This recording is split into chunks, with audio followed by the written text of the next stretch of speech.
Today I will show you an action, sci-fi film from 2022, titled Prey. Spoilers ahead. Watch out and take care. In 1719 in the northern Great Plains, young Comanche Naru goes herb gathering with her dog Sari. But when nobody is looking, she takes the chance to leave the group behind in order to practice her axe throwing against a tree. There, she notices some paw prints on the ground and follows them to find a white-tailed deer that she decides to hunt. The idea is to sneak around and surprise attack, but the sound of a rumble in the sky scares the animal away. Naru and Sari follow it, and Naru throws her axe at it, but she fails and the axe ends up stuck on a tree instead. While she recovers it, Sari keeps going and accidentally gets his tail caught in a bear trap. Forgetting about the deer, Naru rushes to rescue her dog and take care of his tail with some healing herbs. She also inspects the trap because she's never seen something like this before, but she's interrupted by the sky rumbling again. When she looks up, she sees a mysterious shape falling, and she believes it to be the legendary Thunderbird. Believing this is a sign to finally initiate her rite of passage, Naru goes to see her brother Tabe to ask him to take her with his party next time he goes hunting, and while he's skeptical, he accepts. Then, Naru goes back to the tribe to drop off the herbs she's gathered. While getting some medicine ready for the chief, Naru's mother Aruka wonders why her daughter must hunt when she's great at many other things, so Naru explains it's because they all think she can't. Meanwhile, it's revealed that the rumble from the sky actually belongs to a spaceship that drops an alien known as Predator on Earth. He's strong and fast, and his technology comes with camouflage that makes him invisible, plus heat vision goggles. Back to Naru, she returns to the forest to pick up some orange flowers her mother needs and keeps some for herself in her bag. When she returns to the tribe, she learns a mountain lion has taken one of their men and a hunting party is leaving to find them. Naru follows them, intending to join them, but some of the men don't want her there because she wasn't trained to hunt like them. Tabe comes in her defense, explaining she's good at tracking and medicine, so she's allowed to join them because she may be useful. Predator is in the area too, busy killing a snake. Following the tracks left by the mountain lion, the hunting party eventually finds their wounded friend Puhi. The hunters build a stretcher while Naru takes care of the Puhi's injuries, including feeding him some of the orange flowers, which will cool his blood. Now the party is ready to take Puhi back, but Tabe stays behind to find the mountain lion. Naru wants to stay with him because she thinks there's something else besides the lion. It doesn't make sense for Puhi to be alive, meaning something dangerous must have scared the lion away. Tabe turns her down though, and makes her leave. At first, Naru walks away with the party as her brother told her to, but she stops when she notices some weird things around her. Paw prints too big to be a bear's, a carefully skinned snake, and blood on the top of a tree. She wants to warn Tabe, so the party sends Pak with her for safety while the others go back to their tribe. The pair finds Tabe and help him hunt for the lion by using Naru's plan, because Tabe wants to give her the chance she asked for.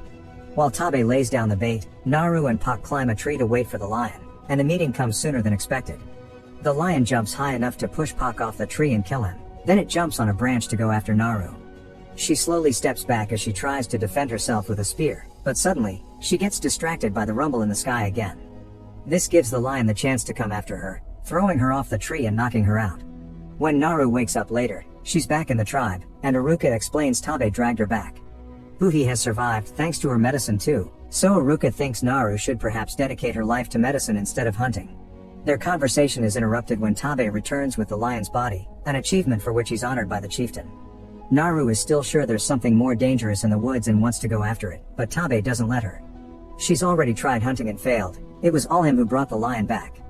The next morning, Naru decides to disobey and go after the mysterious presence with only Sari as company. Through the forest, she keeps finding more proof of this unknown creature, like green blood on trees and more of those huge paw prints. Predator is indeed not far away from there, this time hunting a wolf in order to get its skull, which he cleans to use it as a mask. Naru, on the other hand, isn't as lucky with her hunts. Hitting moving targets isn't as easy as hitting a tree, so by the time she recovers her throwing axe, her prey is gone. Fortunately, she comes up with an idea. She ties some vines to make a rope that she then ties to the axe, allowing her to throw it and instantly get it back without losing time. This finally lets her hunt a bunch of rabbits to feed herself and the dog. After lots of walking, Naru comes across a herd of skinned bison with some bullets on the ground around them. However, she doesn't know what bullets are and thinks the strange creature did this. When she leaves the area, she accidentally steps into quicksand. Thankfully, she still has her axe with her, so she throws it at a tree and once it manages to get properly stuck, she uses the rope to pull herself out. Meanwhile, Predator comes across the bison too, which warns him there are dangerous hunters in the area. Back to Naru, after washing up in the river, she comes across a grizzly bear that she intends to hunt. Unfortunately, her bow breaks, giving the bear the chance to come after her. Sari jumps in to distract the beast, giving Naru time to jump in the river and hide under a beaver dam. The bear comes after her again, trying to destroy the dam, but suddenly it's pulled back by Predator. Thanks to the bear bleeding on him, Naru finally gets to see the alien and wastes no time in jumping back into the river to swim away. Predator sees her but lets her go because he doesn't find her dangerous. After returning to the woods, Naru comes across a search party Tabe sent to find her while he looks around the other side of the river. They don't believe Naru's story because such a monster wouldn't let her go so easily, and when Naru tries to leave, Wasapi jumps on her to stop her. Naru fights fiercely but Wasapi still wins, tying her up to drag with the group toward camp. However, they stop when they hear some weird noises and red lights appear on Wasapi's chest. Staying invisible among the trees, Predator shoots and kills Wasapi, and when he comes nearer to recover his darts, the other hunters manage to hit him with an arrow. This causes the camouflage cloak to malfunction and reveal Predator to the naked eye. The men jump in to fight him, but Predator is no match for them and kills them easily.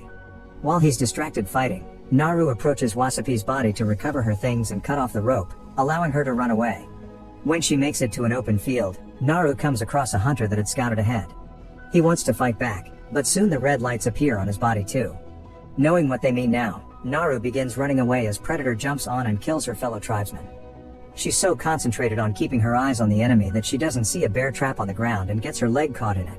Predator comes after her, considering his options, but he suddenly runs away when he sees a group of French traders coming to see who fell into their trap.